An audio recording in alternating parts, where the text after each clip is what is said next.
Hello everyone, আসসালামু আলাইকুম। Welcome back to my channel Cox kitchen. আজকে আমি আপনাদের তৈরি করে দেখাবো কক্সবাজারের restaurant style chicken corn soup. এটি তৈরি করতে খুবই সহজ এবং খেতে ভীষণ মজাদার। আপনার ঘরে থাকা উপকরণ দিয়ে কিভাবে এই চিকেন কর্ন স্যুপটা তৈরি করবেন সেই রেসিপিটা আজকে আপনাদের সামনে শেয়ার করব।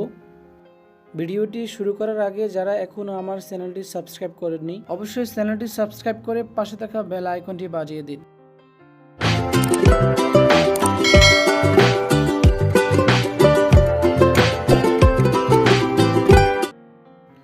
চিকেন কর্ন স্যুপ তৈরি করতে আমাদের লাগবে হচ্ছে দুইটা ডিম দুইটা আমি একটা বুলে ভেঙে নিয়েছি।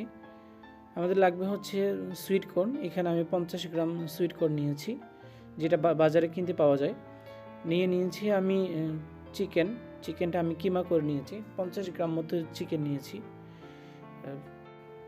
সাথে নিয়েছি 3 টেবিল স্পুন কর্নফ্লাওয়ারটা অবশ্যই ঠান্ডা পানি দিয়ে গলে নিতে হবে, নয়তো দলা পেকে যেতে পারে।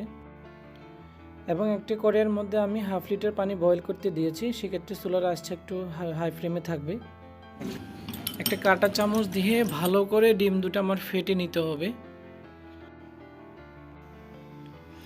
পানিতে বলক চলে আসলে দিয়ে দিলাম লবণ 2 টেস্ট এবং দিয়ে দিলাম চিকেন পাউডার 1 টিস্পুন।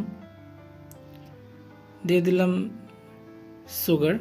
সুগারটা হচ্ছে হাফ টিস্পুন এবং চিকেন পাউডার লবণ দেওয়ার পরে 2 মিনিট পর্যন্ত পানিগুলো আমি আবার বয়েল করে নিচ্ছি। সেক্ষেত্রে চুলার আঁচটা হাই ফ্লেমে রাখবেন।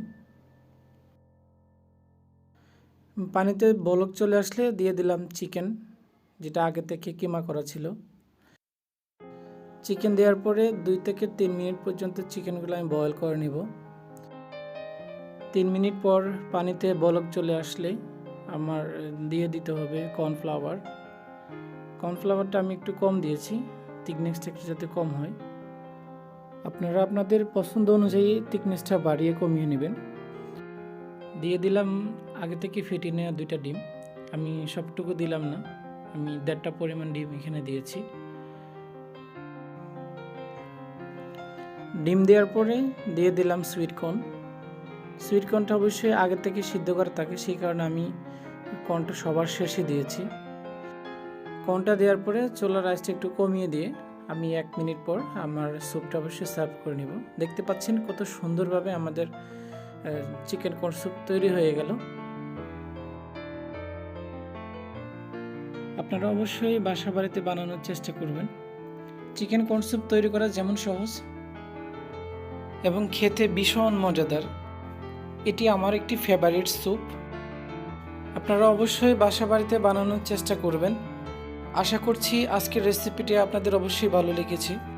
যদি ভিডিওটি ভালো লেগে থাকে অবশ্যই আমার কক্স কিচেন চ্যানেলটি সাবস্ক্রাইব করবেন এবং রেস্টুরেন্ট স্টাইল সকল প্রকার ফুডের রেসিপি সবার আগে পেতে পাশে থাকা বেল আইকনটি বাজিয়ে দিন। ভিডিওটি শেষ পর্যন্ত দেখার জন্য ধন্যবাদ।